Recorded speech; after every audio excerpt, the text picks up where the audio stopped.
कोणतीही गोष्ट आपल्याला त्रास देऊ शकत नाही. मग ते दुःख असेल, अडचणी असतील, नकारात्मकता असेल किंवा शत्रुपीडा असेल किंवा अकाल मृत्यू असेल. ज्याची भीती आपल्याला असते ती म्हणजे अकाल मृत्यूची.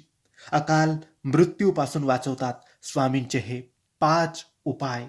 अकाल मृत्यू असू द्या किंवा इतर कोणतेही रोग आजार असू द्या, हे 5 उपाय जर तुम्ही करायला सुरुवात केली तर रोग तुमच्यापासून लांब राहतील.